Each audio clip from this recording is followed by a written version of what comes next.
everyone. Thank you so much, and welcome back to the lift with your auntie Sheila. You guys, we're out here again.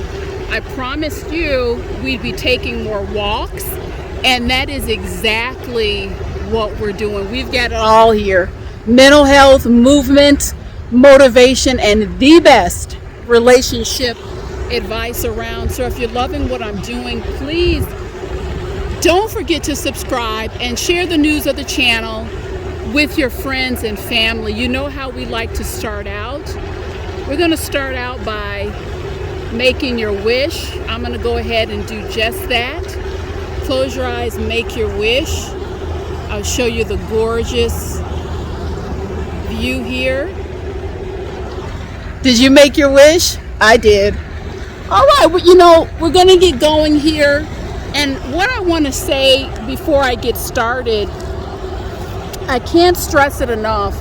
I'm coming out to the park, and what I notice more and more, there's less and less people here. Why? Because the conditions are no longer ideal.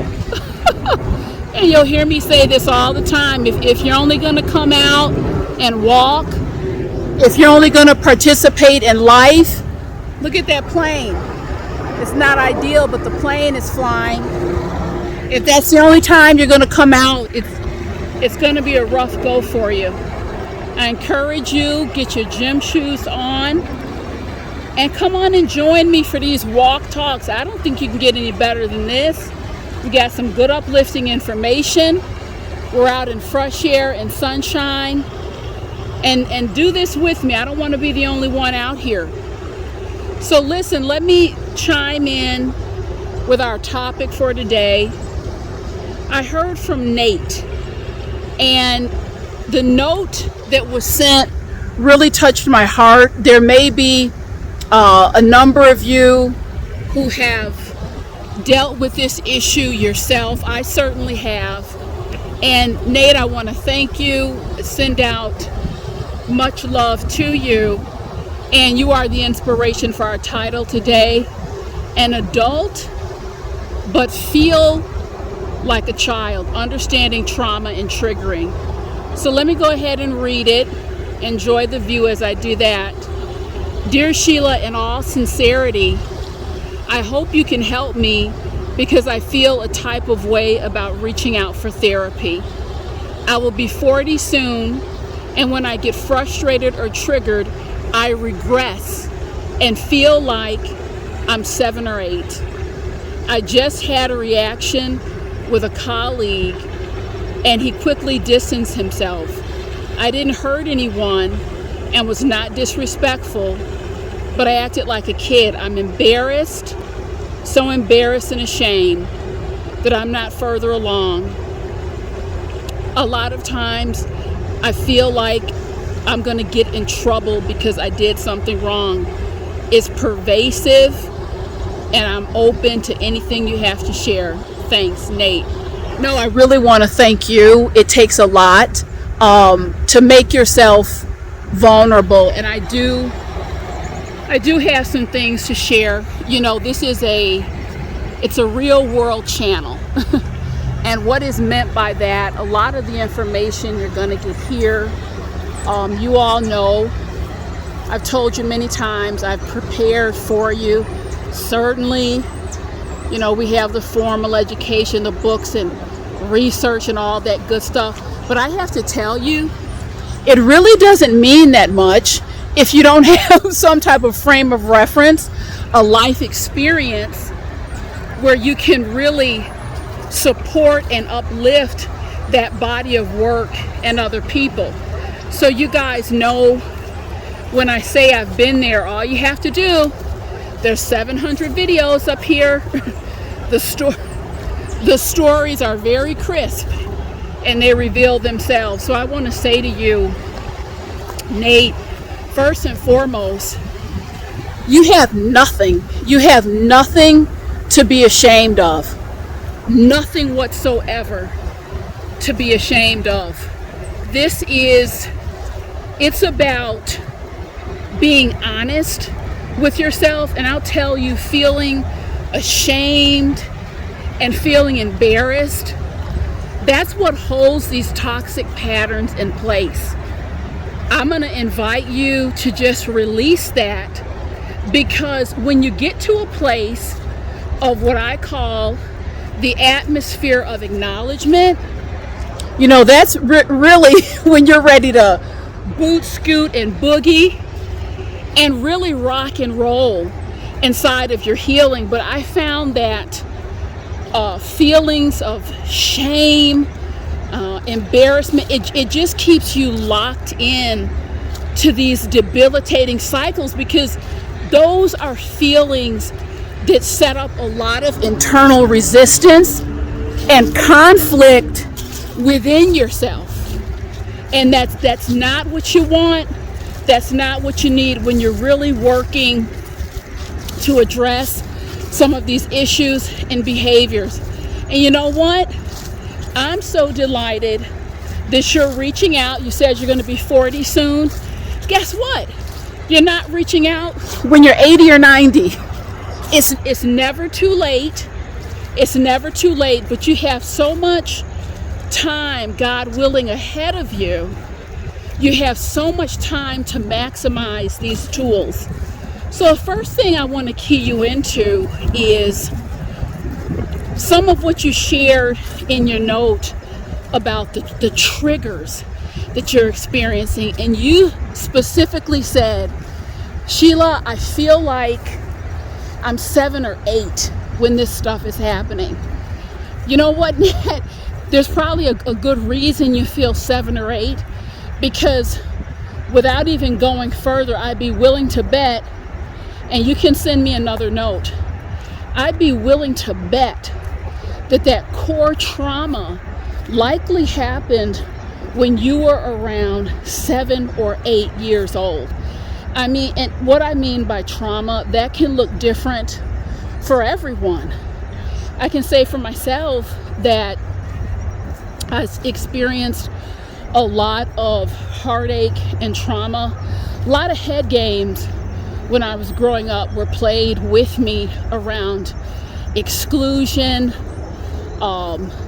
various forms of just neglect. I was left to kind of go it alone, if you will.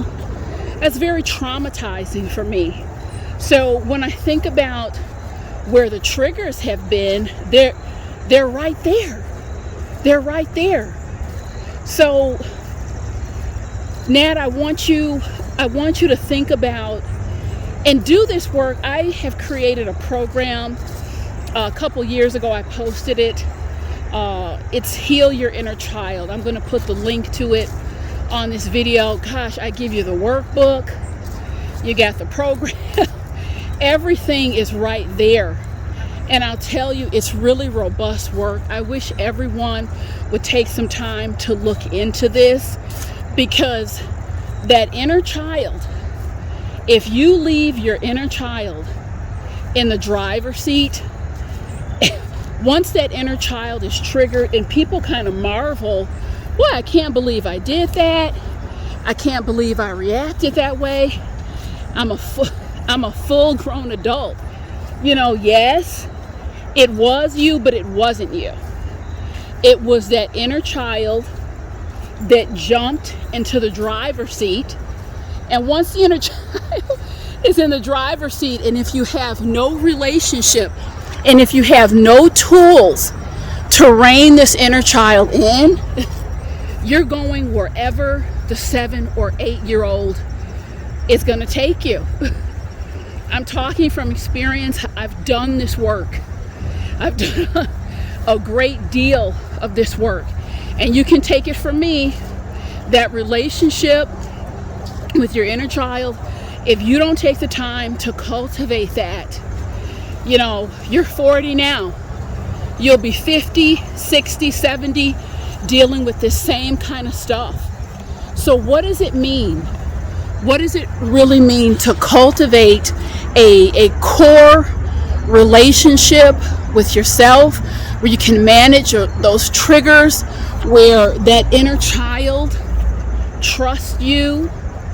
You are the adult in your body, in the room. and mind, body, heart, spirit, and soul. What does that look like?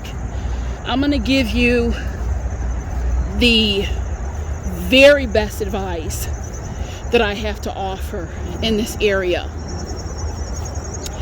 Nat, you're going to need to become an expert observer of yourself. And what do I mean by that? You're going to need to dig down deep and do the kind of work where you could say it's very seldom that you are not deeply connected to how you're feeling, what you're doing, what's going on with you. And how you gain that connection is you start to periodically and then routinely and then daily, because it takes a little bit of time to build up to this, but you become a coach and an observer of yourself. You literally, the scenario that you describe, I did not read the full letter, I just read partial, but that is something that if that relationship with self, the inner child and the observer, we're here at our root tree, everyone. Take a minute to really look at the roots. And always when we're at the root tree, we go ahead and we get that second wish. I'm going to go ahead and make a second wish too. Okay, so here we go. Let's keep going. So when I say the observer of yourself and really building that relationship with inner child, you know, when your coworker observed this behavior, there was likely a buildup. The inner child is always going to cue you and trigger you. There's some type of thought process. There's some things that happen to you physically. Your heart may start to race. There may be things running through your head where you're saying, this is not fair. I'm not going to do this. What is happening? You would know the narrative better than I. But at the end of the day, when you have cultivated that relationship, number one, as the observer, and strengthening your relationship with your inner child, you can pull yourself aside. You can talk yourself down. Why? Because you're literally seeing yourself. You're observing yourself. You may say something like, wow, this is actually happening again. Let me get myself calmed down. There's a video that I made about emotional freedom technique. Let me do some tapping. Let me get myself to a private area so I can have a chat with my inner child.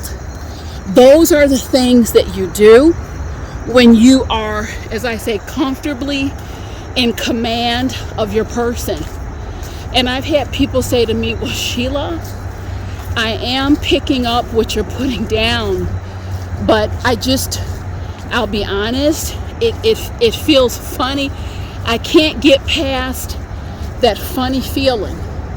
Well, what I'll say to you, I would highly recommend working on getting past that funny feeling, because anything that you do repetitively, anything that you do with intention, it's going to normalize it.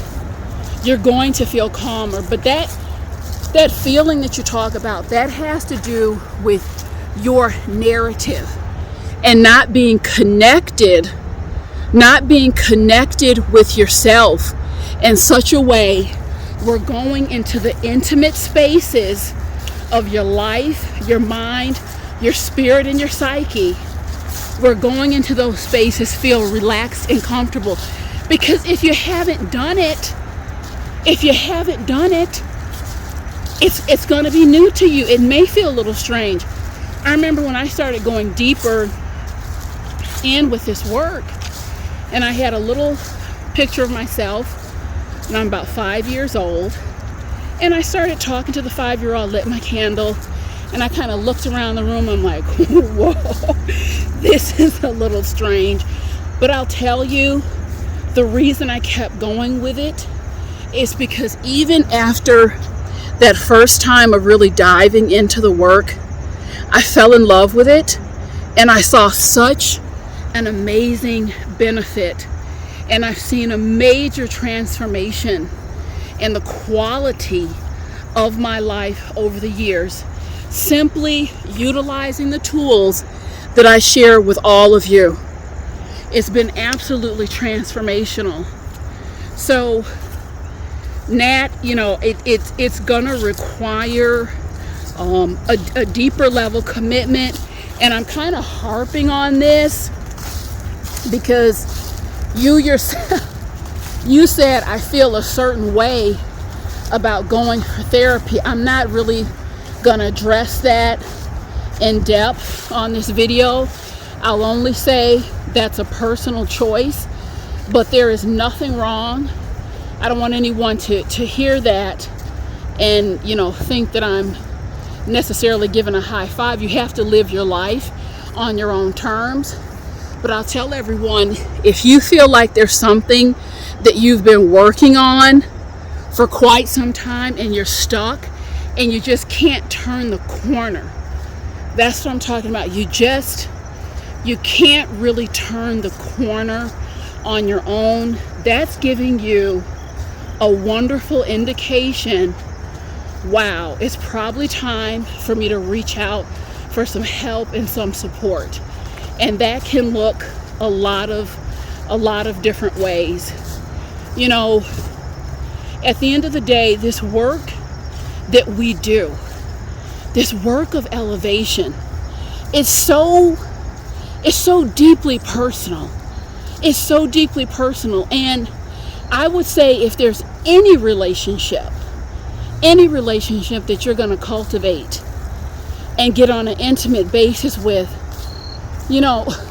for the love of God, let one of those relationships be with yourself. And I want to say a couple words, Nate, also about your colleague who distanced himself. He saw some behaviors in you. Okay, there's a part of me that can understand that. I certainly do. He doesn't know your backdrop. But there's also a part of me that I just want to sound off a little bit, because all I can say is judge ye not, lest ye be judged. And everyone has something going on with them at some point in time. I had something similar to happen some years back, and you know what? There was that tinge of regret and shame. And then I said, you know what? Oh, good for you. You saw something. You saw me being vulnerable. You saw that I'm a human being. You saw that I have struggles. Good for you. If that gives me I get put in the death penalty box, then fine. So be it. In the words of my grandpa Hood, let the doorknob hit you where the good Lord split you. And what I would say about that is everyone should be very careful about your judgments, because you don't know what path you're going to take. You don't know where the road is going to lead you. So that's really just a reminder to take this walk with compassion, because you don't know in the quiet, dark corners what people are going through. You said in your note you didn't hurt anyone, you weren't disrespectful. This was a behavior that someone observed within you. So guys, again, people are going through all sorts of things, and that's also another reason to go further as far as you can into this work, because the reality, yes, I'm here as an encourager and a supporter for all of you, but this is also a real world channel. And the truth of the matter is, let's keep it real, people will walk away from you. They will distance themselves from you. Sometimes they will work to destroy your reputation. It really just depends. And I'm not advocating that we wear a mask out here. But what I am saying, when that inner child is acting up and that regression happens and you don't have the tools to deal with it effectively in the moment or long range, you are going to exhibit behaviors in your personal and professional relationships. This just going to turn people off, because it's not like everyone is watching this channel. It's not like everyone is, oh, you know what, I'm really going to take this walk in compassion. People are living busy lives. Sometimes they'll see things and just move on. And so I don't want you to miss out on any opportunities, key opportunities. There's a time and a place. There's a time and a place to deal with the inner workings of you.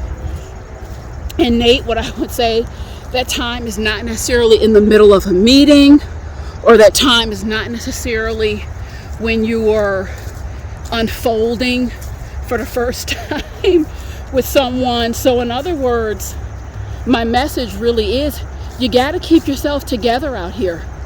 Unfortunately, for those who are not in the know with your mental health, it's a penalty. There's no other way to say it. So we have to be realistic.